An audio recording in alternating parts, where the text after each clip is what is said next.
Hello, my name is George Beck, and I'm going to talk to you about Hammer v. Sidway. This dispute has to do with contracts, and in particular, what is consideration, because all common law contracts must contain valid consideration. So this went all the way up to the Court of Appeals of New York in April of 1489 was when it was finally ruled and decided on. So a little bit of background here, some facts. So William E. Story Sr. Was the uncle of William E. Story II, and he promised that he would refrain from drinking, tobacco use, swearing, gambling with cards or billiards until the age of 21. And then his uncle would give him $5,000. Since William the second was 18 years old, it was legal for him to do all these things. So he figured, why not? I can wait a few years. So on his 21st birthday, he wrote his uncle to inform him that he is 21 and he has met all the terms and he would like his money now. The uncle agreed, said, yes, you have done this, but how about I keep the money in the bank for you because I have it here for you until you're ready. And we can have it accrue interest in the meantime. Then the nephew agreed.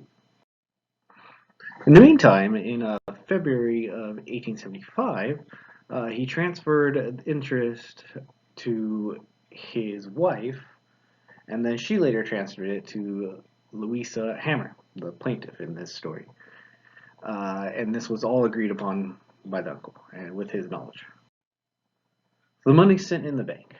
Unfortunately, William E. Story Sr. died in January 29th, 1887, before any money was paid out. And so Louisa Hammer said, hey, I want my money that was promised to me.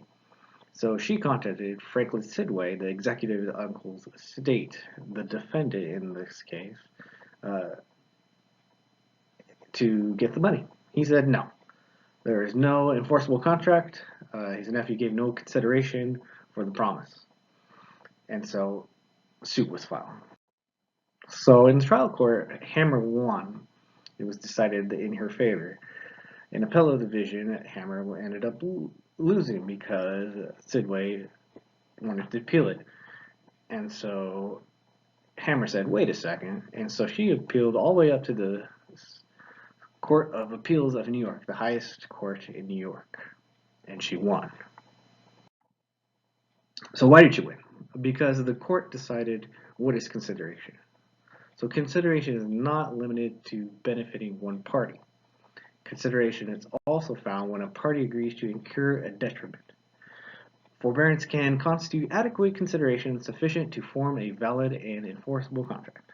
So when the nephew had decided to refrain from doing the things that he was legally entitled to and was able to, that was a detriment to himself and was made this contract valid for consideration.